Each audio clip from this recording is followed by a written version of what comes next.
Well, it's that one day we all dread on vacation. Look how deep this water has gotten. This is not good for us. Yeah. Alright, I think what I'm gonna do, I don't know how far you guys can see in front of me.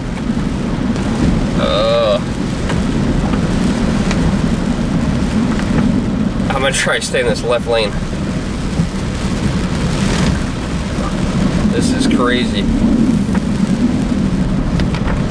This is Wildwood. Even though it's raining out here in Wildwood, we still have something awesome to do. Let's go inside Naval Air Station Wildwood here at the Cape May County Airport. This is a perfect rainy day activity to do here in Wildwood. Can't do anything outside. We're not going to go on the boardwalk. We're going to come right in here. All right, buckle up. It's time to go in the Aviation Museum. 17. And make sure when you're here you get a coupon. All right, come on guys, let's go inside. They're going to actually let us go inside the control tower. And watch your step. All right, we're going up inside the control tower here. Just 2 flights of steps. Look at all those amazing looking planes in the back of us. We're gonna go check all those out in a few minutes. Look at the view up here.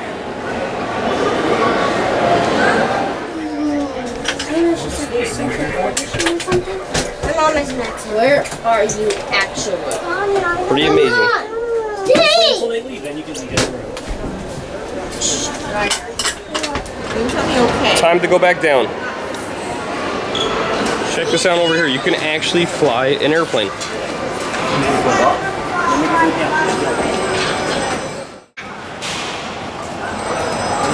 It's amazing. You don't realize just how big these airplanes are.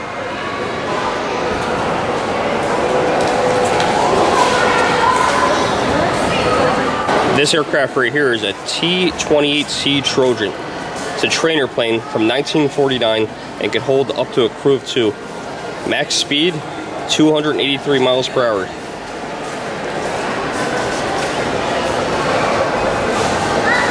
Guys, this is Andy. And Andy, what do you do for a living? I'm a professor of mechanical engineering at the University of Pennsylvania.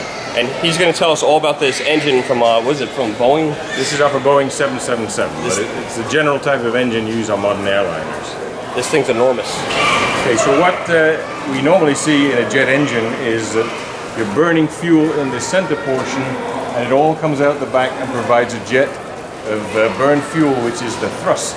But that's very noisy and quite inefficient. So in this engine, we have a series of turbine blades that capture that energy and drive this center shaft over here, and then that drives this big fan here called a bypass fan. So it's like a propeller plane driven by a jet engine. And normally on the engine itself, this is all completely filled. So when you look at a plane, all you see is this part. It's called the cowling. And the air thrust comes out this way. So 80% of the thrust comes from that big fan, and only about 20% comes from the jet. That engine certainly is impressive. Look at how enormous this thing is. Oh wow, one of my favorite helicopters growing up. Cobra.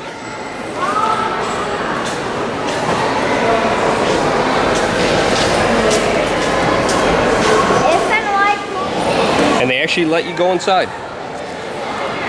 Okay, looks like we're just about up to go in the Cobra. Look at all the buttons here. And this is the joystick. I always thought the pilot was actually back here. That was definitely amazing to see inside there. I have a friend of mine that went to school to become a helicopter pilot, and one of the things he taught me is I constantly said that these were propellers. He taught me very quickly by correcting me over and over again, those are rotors, not propellers. One thing I didn't realize is the Cobra has been around since 1967. I didn't realize they were that old. And check out this 20mm Gatling gun. They call them cannons, I still call them guns. Trojan, the T-28 Trojan we're looking at flew up to speeds of 283 miles per hour. The Blue Angel behind me flew speeds up to 685 miles per hour. This F-5E Tiger II flew speeds up to 1,060 miles an hour with a max range of 870 miles. They're gonna let us go up in the Tiger. Looks like there's already a pilot in this one. Looks like they got an old US Navy vehicle here. I don't know my cars very well, but I'm gonna say this is a Plymouth. Let's see if I'm correct. Did you ever get down to the New Jersey? Nope, I was incorrect. Someone's watching this video, they're going, come on, that's a Ford. 1941 Ford Deluxe. Isn't this what the traveling salesman used? What I'm gonna do is I'm gonna spell something out for you guys on Morse code, and what I want you guys to do is in the comments below, I want to see if anyone can figure out what I spelled out. Okay, you guys ready?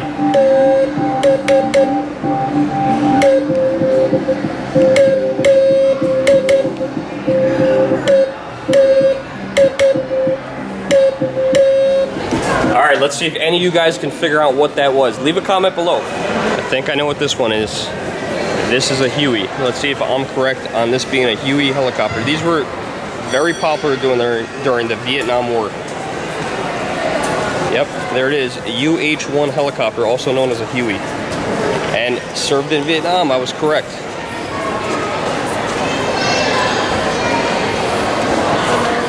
I think we dropped a lot of those in the Pacific Ocean off aircraft carriers at the end of the Vietnam War. Probably a lot of those at the bottom of the ocean.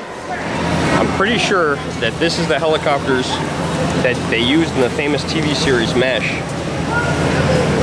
looks like a balloon, but it's a helicopter.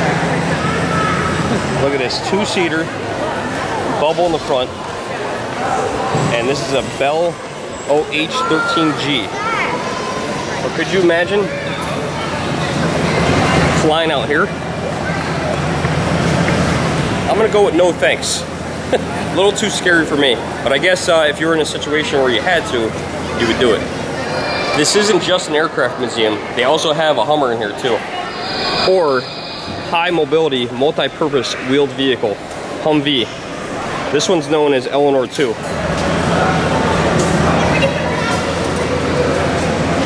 And look, it's got armor-plated glass.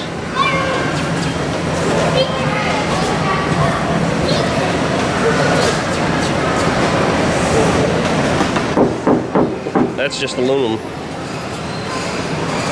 But this glass, I don't know if you guys can see all the layers there. That's a lot thicker than the cars that we drive. Okay, we're gonna go in this Sikorsky Coast Guard helicopter. It's actually quite roomy in here. Definitely plenty of seating in here, and they won't let us get to the cockpit. But we could definitely see into it.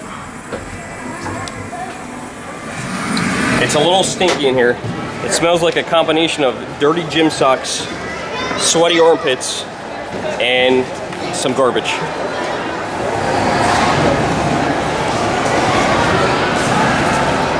No admittance. This is a light use helicopter that served in Vietnam from 1969 all the way to 1972. And they're gonna let us sit inside.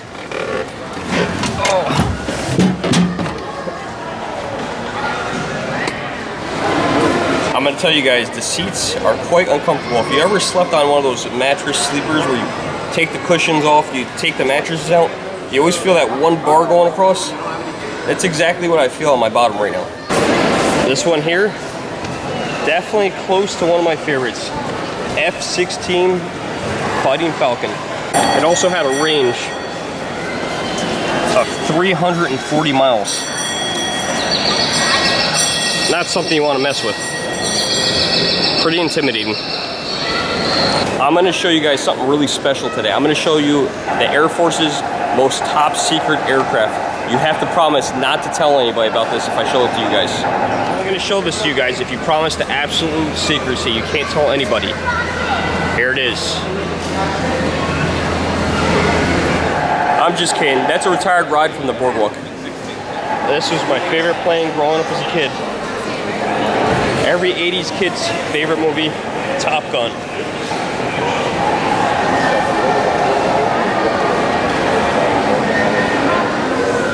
I want to introduce you guys to Len. He works here full time at Naval Air Station Wildwood. Hey everybody, we're standing in front of an F-14. It's one of the largest aircraft to land and take off from an aircraft carrier. This particular model is the F-14B. It is a training model actually. It's a multi-role purpose fighter. It can hold all kinds of ordnance. It can even refuel other F-14s when it's flying. There's a package listed right next to it. It is a surveillance package. It's called TARPS. And that has over 11 cameras in it. It has infrared, all kinds of surveillance for it. This is one of the most powerful and deadly aircraft the Navy ever had. It's a multi-use, multi-purpose fighter, and it's still in service in a few countries today, but not in the U.S. It was taken out of service back in the late 80s. Because the main weapon right here is a 20mm cannon, and this baby cuts out 100 rounds per second. So you imagine a slug that size flying at you, speed of sound. This whole package fits right in here. All the shells eject right out of here. And this is the business end of the whole thing right here. That's where the bullets come out. Okay, this is a weapons package we have on here. These are little Sidewinder missiles. And if you look in the back here, these little spinners, they're gyros. They keep the missile, once it's deployed, from spinning. Keeps it flying on a straight track so it doesn't go off course. There's a little guidance package in the rear, and you can put different weapon packages on the front. But this is actually how it steers itself, right here, these little things. Has a squadron signal right there. Got two massive engines here. And you know the Navy always likes to have two engines because they fly over water a lot. So these babies here, they flew out, and you go supersonic, it focuses all the thrust into a tiny little beam, and it just rockets this thing forward. We have the wings closed because it's so big, we couldn't fit it, we couldn't take it out of the hangar if the wings were open. That's known as afterburner, right? That's it. And here's your tow hook right here. You can see it looks like a hoof of a big Clydesdale. If you look at it from the front. And that catches a retarded cable and keeps these guys from sliding right off the ship. You can see how narrow it is when you look at it from the rear. Look how narrow that whole frame is. Then you got two massive engines on each side. And then all the control surfaces, which are of course all steel. I'm not quite sure, but I'm pretty sure that this is a mock-up of a C-17 Galaxy, and look at all the buttons and switches in here. Wow, there is a lot of stuff here. I think these are for the engines 1 and 2.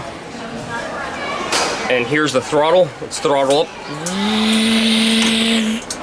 My mom used to hate when I made those car and airplane noises. And it looks like they had a pilot in here, a co-pilot, and of course, a navigator right over here. I can't walk away.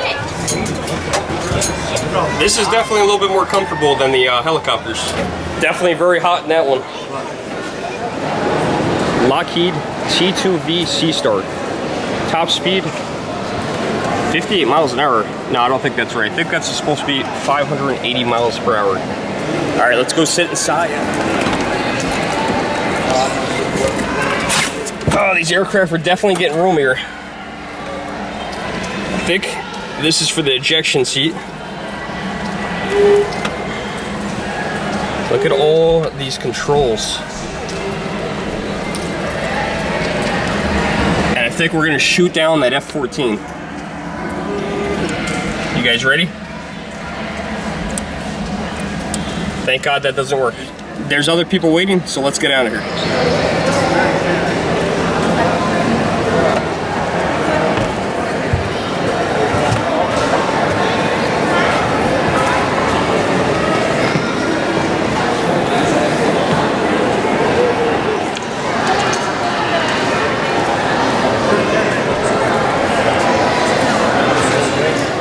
One of the things Len showed me here about the MiG that's behind me is actually how low tech it was.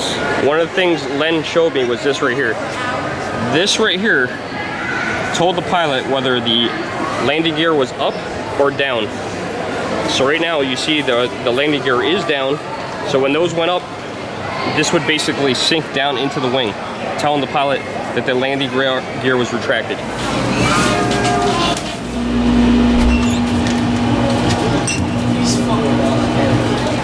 They got these cool old-fashioned Dr. Pepper soda bottles. That's it here from Naval Station Wildwood. Hope you guys enjoyed our rainy day activity. Thanks for watching. If you guys like this video, please hit the thumbs up button, share, subscribe, and Bella always tells me, leave a comment. Thanks for watching the adventures of Daddy and Bella.